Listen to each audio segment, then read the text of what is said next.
വീഡിയോയിലേക്ക് എല്ലാവർക്കും സ്വാഗതം. ഇന്ന് നമ്മൾ പറയാൻ പോണത് ഒരു വളരെ ഇമ്പോർട്ടൻ്റ് ആയുള്ള ഒരു കഥയാണ്.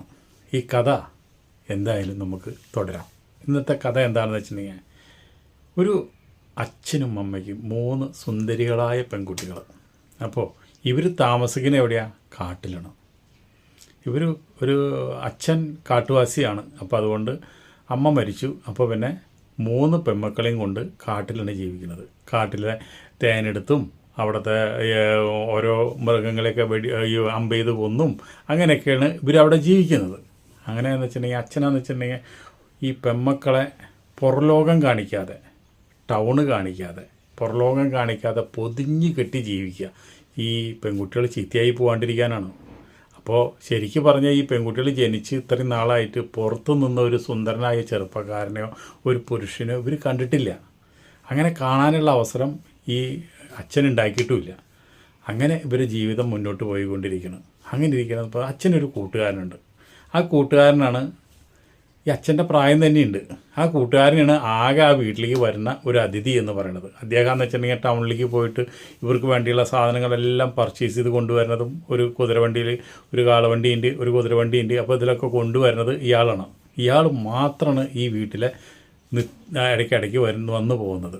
ഇയാൾക്കാന്ന് വെച്ചിട്ടുണ്ടല്ലോ പ്രായം ഉണ്ടെങ്കിലും, ഈ പെൺകുട്ടികളുടെ അച്ഛൻ്റെ പ്രായം ഉണ്ടെങ്കിലും ഇയാൾക്ക് നോട്ടം മുഴുവൻ ഈ പെൺകുട്ടികളില്ല. പക്ഷേ ആ പാവ അച്ഛനതറിയില്ല. പെൺകുട്ടികളെ നോക്കി വെള്ളം ഇറക്കലാണ് ഇയാളുടെ സ്വഭാവം. അപ്പോൾ ഒരു ദിവസം ഇതുപോലെ തന്നെ വന്നപ്പോൾ ഇവർ ഒരു കുറച്ച് മൊയിലിനൊക്കെ കിട്ടിയിട്ടുണ്ടായിരുന്നു. ആ മൊയിലിനൊക്കെ റോസ്റ്റ് ചെയ്ത് കഴിച്ച് ഇരിക്കുമ്പോൾ ഇയാൾ പറഞ്ഞു, അതേ, ഈ കുട്ടികളുടെ അച്ഛനോട് പറഞ്ഞു, ഞാൻ വരുന്ന വഴിക്ക് കുറച്ച് പന്നികളെ കണ്ടിട്ടുണ്ട്, നമുക്ക് ആ പന്നികളെ വെടിവെക്കാൻ പോവാം എന്ന് പറഞ്ഞു. അപ്പോൾ അച്ഛൻ പറഞ്ഞു, ഇവരിൽ തോക്കുണ്ട്, ഈ വരുന്ന ആളയിൽ തോക്കുണ്ട്, അങ്ങനെ ശരി നമുക്കൊന്ന് വെടിവെച്ച് പിടിക്കാം എന്ന് പറഞ്ഞ് അങ്ങനെ സമ്മതിച്ചു. അപ്പോൾ ഇയാൾ ടൗണിൽ നിന്ന് വന്നപ്പോൾ മൂത്ത പെൺകുട്ടിക്ക് ഒരു മാല കൊണ്ടുവന്നിട്ട് സ്വർണത്തിൻ്റെ. ആ മാല അവൾക്ക് കൊടുത്തു. നിൻ്റെ ഈ കഴുത്തിലിട്ട മാല നല്ല ഭംഗി ഉണ്ടാവുമെന്ന് പറഞ്ഞിട്ട്. അപ്പോൾ അവൾക്ക് വലിയ സന്തോഷമായി. അങ്ങനെ അവൾ ആ മാല മേടിച്ച് കയ്യിലിട്ടു. അന്ന് രാത്രിയിൽ ഇവരെന്തുണ്ടായിച്ചിട്ടുണ്ടെങ്കിൽ ഇയാളും അതുപോലെ തന്നെ ആ കുട്ടികളുടെ അച്ഛനും കൂടിയിട്ട് ഹണ്ടിങ്ങിന് പോവുക. ഹണ്ടിങ്ങിന് പോയി ഇങ്ങനെ കാട്ടിലിങ്ങനെ നടന്നുകൊണ്ടിരിക്കുമ്പോൾ ഇയാൾ പിന്നാലെ നടക്കുന്നത്, അച്ഛൻ, ഈ കുട്ടികളുടെ അച്ഛൻ മുമ്പിൽ. ഇയാൾക്കാന്ന് വെച്ചിട്ടുണ്ടെങ്കിൽ ഒരു ദുരുദ്ദേശമുണ്ട്. എന്താണെന്ന് വെച്ചിട്ടുണ്ടെങ്കിൽ ഈ പെൺകുട്ടികളുടെ അച്ഛനെ എങ്ങനെയെങ്കിലും കൊല്ലുക. പെൺകുട്ടികളുടെ അച്ഛനെ കൊന്നു കഴിഞ്ഞാൽ പിന്നെ 3 പെൺകുട്ടികളും ഇയാൾക്ക് സ്വന്തം. അതാണ് ഇയാളുടെ മനസ്സിൽ മുഴുവൻ. അങ്ങനെ ഇയാളിങ്ങനെ നടന്നുകൊണ്ടിരിക്കുമ്പോൾ ഇയാളെ കൊല്ലാൻ വേണ്ടിയിട്ട് മാത്രമായിട്ട് ഇയാൾ ഒരു സഞ്ചിയിൽ ഒരു പാമ്പിനെ കൊണ്ടുവന്നിട്ടുണ്ടായിരുന്നു, നല്ല വിഷമുള്ള പാമ്പ്. അപ്പോൾ മുന്നിൽ കൂടെ നടന്നുകൊണ്ടിരിക്കുന്ന സമയത്ത് ഇയാൾ ഈ പിന്നിലിരുന്നിട്ട് ഈ സഞ്ചിയിൽ നിന്ന് ഈ പാമ്പിനെടുത്തിട്ട് ഇയാളെ കൊത്തിച്ചോട് കൂടിയിട്ട് പിന്നെ അയാൾ അപ്പം തന്നെ മരിക്കും, ഈ കുട്ടികളുടെ അച്ഛൻ. മരിച്ചപ്പോൾ ഇയാൾ കുറച്ച് നേരം അവിടെ ഇരുന്നിട്ട് തോളിലേറ്റിട്ട് ഇവിടെ പെൺകുട്ടികളെ ഇരുത്തി കൊണ്ടുവന്നിട്ട് പറഞ്ഞു, നിങ്ങളുടെ അച്ഛനെ പാമ്പ് കടിച്ച് മരിച്ചു എന്ന് പറഞ്ഞു. പെൺകുട്ടികളെ കാണിച്ചാൽ വളരെ സങ്കടമായി. അങ്ങനെ കരച്ചിലും പിഴിച്ചിലും അങ്ങനെ ശവസംസ്കാരം മറ്റുള്ള കാര്യങ്ങളെല്ലാം കഴിഞ്ഞിട്ട് പറഞ്ഞു, നിങ്ങളുടെ അച്ഛന് ഒരു ആഗ്രഹം ഉണ്ടായിരുന്നു. അപ്പോൾ മൂത്ത പെൺകുട്ടി ചോദിച്ചാൽ എന്താണെന്ന് ചോദിച്ചപ്പോൾ പറഞ്ഞു, നിന്നെ എനിക്ക് കല്യാണം കഴിച്ചു തരണമെന്ന് നിൻ്റെ അച്ഛന് വലിയ ആഗ്രഹം ഉണ്ടായിരുന്നു. പക്ഷെ അത് എപ്പോഴും പറയും, പക്ഷെ അത് നിന്നോട് പറഞ്ഞിട്ടില്ല അച്ഛൻ. അപ്പോൾ ഇപ്പോൾ പറഞ്ഞു, അച്ഛൻ അങ്ങനെ ഒരു ആഗ്രഹം ഉണ്ടാവാൻ യാതൊരു സാധ്യതയില്ല. കാരണം എന്ന് വെച്ചിട്ടുണ്ടെങ്കിൽ ഞങ്ങൾ 3 പേരും നിങ്ങളെ അച്ഛനായിട്ടാണ് കാണുന്നത്. നിങ്ങൾക്ക് എൻ്റെ അച്ഛൻ്റെ പ്രായമുണ്ട്. എൻ്റെ അച്ഛൻ എന്നെ നിങ്ങൾക്ക് കല്യാണം കഴിച്ചു തരാമെന്ന് പറഞ്ഞാൽ എന്ത് മണ്ടത്തരാണ് നിങ്ങൾ പറയണത്? അച്ഛൻ അങ്ങനെ പറയില്ല എന്ന് പറഞ്ഞു. അപ്പോൾ ഇയാൾ പറഞ്ഞു, അച്ഛൻ എന്നും പറയാറുള്ളതാണ് അത്. അപ്പോൾ അതുകൊണ്ട് ഇനി ഇവിടുന്ന് അങ്ങോട്ട് നിങ്ങൾക്ക് ജീവിക്കേണ്ടതെന്ന് വെച്ചിട്ടുണ്ടെങ്കിൽ ഒരാൾ തുണയില്ലാണ്ട് പറ്റില്ലല്ലോ. അപ്പോൾ അതുകൊണ്ട് ഞാൻ നിന്നെ കല്യാണം കഴിച്ചിട്ട് നിൻ്റെ 2 അനിയത്തിമാർ ഞാൻ നോക്കാമെന്ന് പറഞ്ഞു. ഇവൾ പറഞ്ഞു നടക്കില്ല എന്ന് പറഞ്ഞു. അതോടുകൂടിയിട്ട് ഇയാൾക്ക് ദേഷ്യം വന്നു. ഇയാളാണെന്നുണ്ടെങ്കിൽ കയറി ഇവളെ പിടിക്കുന്നു പരിപാടി ചെയ്യാനായിട്ട്. പരിപാടി ഞാൻ കെട്ടിപ്പിടിച്ചങ്ങനെ പരിപാടി നിൽക്കുന്നതോട് കൂടിയിട്ട് 2 അനിയത്തിമാർ വലിയൊരു പൊടി കൊണ്ടുവന്ന് ഇയാളെ തലയ്ക്ക് അടിച്ചതോടുകൂടി ഇയാൾ വിടണം. എന്നിട്ട് പിറ്റേ ദിവസം ഈ മൂത്ത പെൺകുട്ടി പറഞ്ഞു, നിങ്ങളിനി ഒരു കാരണവശാലും ഇവിടേക്ക് വരരുത്, നിങ്ങളിപ്പോൾ തന്നെ ഇവിടുന്ന് സ്ഥലം വിടണമെന്ന് പറയുന്നത്. ഇയാളങ്ങനെ തലയിലൊരു കെട്ടൊക്കെ കെട്ടി വളരെ വിഷമത്തിൽ ഇയാൾ വണ്ടിയിൽ കയറി ഇങ്ങനെ പോകുമ്പോൾ ഈ മൂത്ത പെൺകുട്ടി ആ മാല ഊരിയിട്ട് ഇയാളോട് പറഞ്ഞു, നിങ്ങളുടെ ഈ മാലയും തേങ്ങയും മാങ്ങയും ഒന്നും എനിക്ക് വേണ്ട എന്ന് പറഞ്ഞിട്ട് ആ മാല അയാളുടെ മുഖത്തേക്ക് വലിച്ചെറിഞ്ഞു. ഇത് കണ്ടോട് കൂടിയിട്ട് അനിയത്തി പറഞ്ഞു ചേച്ചി എന്ത് പണിയാണ് ചെയ്തത്? അയാൾ പോണെങ്കിൽ പൊക്കോട്ടെ, എന്തിനാ മാല കൊടുത്തത്? മാല നമുക്ക് എടുക്കാറുന്നില്ലേ എന്ന് ചോദിച്ചു. അപ്പോൾ ഇവള് പറഞ്ഞു, ചേച്ചി പറഞ്ഞു അയാളുടെ ഒരു വസ്തു നമുക്ക് വേണ്ട, അയാൾ ദുരുദ്ദേശമുള്ള ആളാണ്, അയാൾ ഇവിടുന്ന് പോട്ടെ, അയാൾ ഇനി ഒരിക്കലും ഇവിടേക്ക് വരാൻ പാടില്ല എന്ന് പറഞ്ഞു. അങ്ങനെ ചേച്ചി അകത്തേക്ക് പോയി. അപ്പോൾ ഇയാളങ്ങനെ വണ്ടിയിൽ പോവുകയും ചെയ്തു. അനിയത്തി എന്തുണ്ടായെന്ന് വെച്ചിട്ടുണ്ടെങ്കിൽ ആ മാലയ്ക്ക് ഇവൾക്ക് ഭയങ്കര ഇഷ്ടമായി. ഇയാൾ എന്താ വെച്ചിട്ടുണ്ടെങ്കിൽ ഈ അനിയത്തി ഇയാളുടെ ഒപ്പം ഓടിച്ചെന്നു. കുറേ വിളിച്ച് കുറേ കാടിൻ്റെ ആ സൈഡിലെത്തിയപ്പോൾ ഈ അനിയത്തി അയാളുടെ അടുത്ത് നിന്നിട്ട് പറഞ്ഞു ചേച്ചിക്ക് മാല വേണ്ട, പക്ഷേ ആ മാല എനിക്ക് തരുമോ എന്ന് ചോദിച്ചു. അപ്പോൾ ഇയാൾ വേഗം വണ്ടിയിൽ നിന്ന് ഇറങ്ങി. നിനക്ക് തരാമല്ലോ, അതിനിപ്പോൾ എന്താ കുഴപ്പം എന്ന് പറഞ്ഞിട്ട് ഈ അനിയത്തിനെ കാട്ടിലേക്ക് കൊണ്ടുപോയി. കാട്ടിലേക്ക് കൊണ്ടുപോയിച്ചിട്ട് അവിടെ വെച്ചിട്ട് പരിപാടി കഴിഞ്ഞു. ബലായ പരിപാടി ചെയ്തു. പരിപാടി ചെയ്ത് കഴിഞ്ഞിട്ട് മാലയും കൊടുത്തില്ല, അയാൾ അങ്ങനെ പോവുകയും ചെയ്തു. അനിയത്തിക്ക് ആച്ചെന്നിട്ട് ഭയങ്കര വിഷമമായി. ഇയാൾ മാലയും തന്നില്ല, നമ്മളെ പരിപാടിയും ചെയ്തു. നമ്മളാകെ വിഷമമായിട്ട് കാലൊക്കെ ഏന്തി വലിച്ച് ഇവള് വീട്ടിൽ വന്നപ്പോൾ കാര്യങ്ങളൊക്കെ പറഞ്ഞു ചേച്ചിയോട്. ഞാൻ മാല ചോദിച്ചു തന്നതാണ്, അയാൾ എന്നെ മാനഭംഗപ്പെടുത്തി എന്നെ പരിപാടി ചെയ്തു. അപ്പോൾ ചേച്ചിക്ക് ഭയങ്കര ദേഷ്യമായി.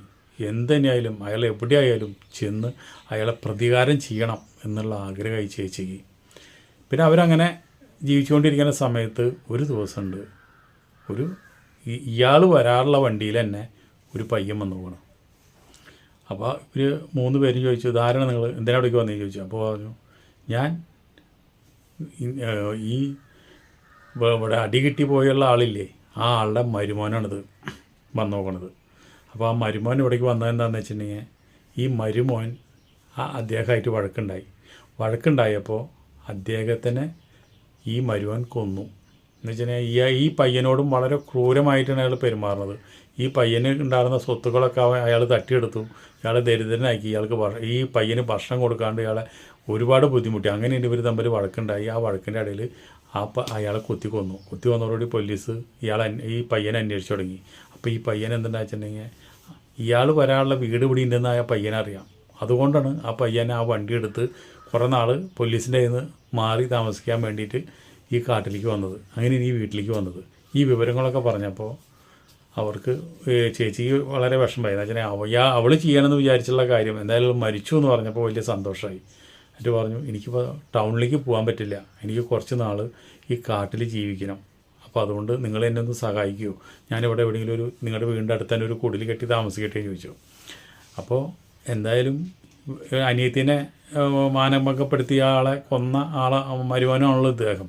അപ്പോൾ അതുകൊണ്ട് പിന്നെ പോരാത്തിന് ഇവൻ കാണാനും നല്ല സുന്ദരനാണ്. അപ്പോൾ 3 പേരും പറഞ്ഞു നിങ്ങൾ ഇവിടെ തന്നെ താമസിച്ചോളം പറഞ്ഞു. അങ്ങനെ ഇവർ 3 പേര് സഹായിച്ച് ഇവരെ വീടിൻ്റെ അവിടെ നിന്ന് കുറച്ച് നീങ്ങിയിട്ട് അവരുടെ ഒരു കുടിൽ കെട്ടി ഇവൻ അവിടെ താമസം തുടങ്ങി.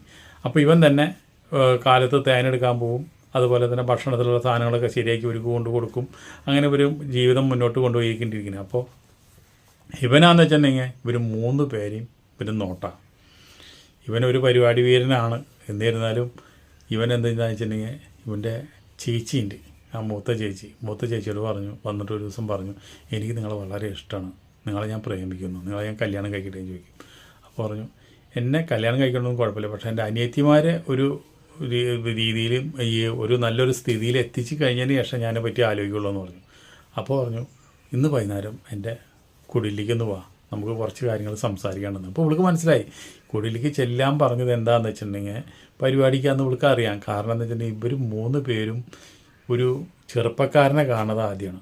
അപ്പോൾ ആദ്യമായിട്ട് ഈ ചെറുപ്പക്കാരനെ കണ്ടപ്പോൾ ഈ ചെറുപ്പക്കാരൻ 3 പേരും ഈ ചെറുപ്പക്കാരനെ സ്നേഹിക്കുന്നുണ്ട് പല വിധത്തിൽ. അങ്ങനെ ഇവൻ അപ്രോച്ച് ചെയ്തത് ചേച്ചിയോടാണെന്ന് മാത്രം. അങ്ങനെ ചേച്ചി രാത്രി എണീറ്റ് അവൻ്റെ കുടിലേക്ക് പോവുക. അപ്പോൾ ചേച്ചി എണീറ്റ് പോണത് രണ്ടാമത്തെ അനിയത്തി കണ്ടു. രണ്ടാമത്തെ അനിയത്തി എന്താണെന്ന് വെച്ചിട്ടുണ്ടെങ്കിൽ ചേച്ചി പോണതിൻ്റെ പിന്നാലെ ചേച്ചി അറിയാണ്ട് ഫോളോ ചെയ്തു. അങ്ങനെ ചേച്ചി അവൻ്റെ റൂമിൽ ചെന്നപ്പോൾ അപ്പോൾ അവിടെ കാത്തിരുന്ന് കഴിഞ്ഞിട്ട് അങ്ങനെ വന്നതോടുകൂടി ഒരു കെട്ടിപ്പിടിച്ച് 2 പേരും നൂല് വസ്ത്രമില്ലാണ്ട് പരിപാടി ചെയ്യുക. അപ്പോൾ ഈ അനിയത്തി അവിടെ നിന്ന് ഏറ്റുപോകുന്ന ഇവരെ ഫോളോ ചെയ്യാൻ വന്നിട്ട് എന്തുണ്ടായി, അനിയത്തി അവിടെ വന്നിട്ട് ഈ പരിപാടി കാണണം. അപ്പോൾ ഈ അനിയത്തി എന്താണ് ഇന്ന വരെ ഒരു പുരുഷൻ്റെ ഫുൾ നൈക്കഡ് ബോഡി കണ്ടിട്ടില്ല. ഇവൻ്റെ നൈക്കഡ് ബോഡിയും ഇവൻ്റെ പരിപാടിയും ചേച്ചിയുടെ പരിപാടി ഇത് കണ്ടോടുകൂടി ഇവൾക്കാണെങ്കിൽ കമ്പിയായിട്ട് പാടില്ല. ഇവൾ കുറേ നേരം നോക്കി നിന്ന് ഇവൾ അങ്ങനെ അപ്പം തന്നെ ഇവൾക്ക് സഹിക്കാൻ പറ്റണ്ടായി. ഇവൾ അങ്ങനെ വീട്ടിൽ വന്നിട്ട് കിടക്കയിൽ കിടന്നിട്ട് ഇവൾക്ക് ഉറക്കം വരുന്നില്ല. അങ്ങനെ ഇവൾ തിരിഞ്ഞും മറിഞ്ഞൊക്കെ കിടന്നു. കുറച്ച് കഴിഞ്ഞപ്പോൾ എൻ്റെ ചേച്ചി പതുങ്ങി വന്ന് ആരറിയാത്ത രീതിയിൽ അവിടെ കിടന്നു. അത് കഴിഞ്ഞോടുകൂടിയിട്ട് ഇവൾ എണീറ്റു. ഇവൾക്ക് കിടക്കാൻ പറ്റണില്ല. ഇവൾ അങ്ങോട്ട് തിരിഞ്ഞു കിടക്കും, അനിയത്തി അങ്ങോട്ട് തിരിഞ്ഞു കിടക്കും, ഇങ്ങോട്ട് തിരിഞ്ഞു കിടക്കും. ഇവൾക്ക് ഒന്നും പറ്റണില്ല, ഇവൾക്ക് സഹിക്കാൻ പറ്റുന്നില്ല.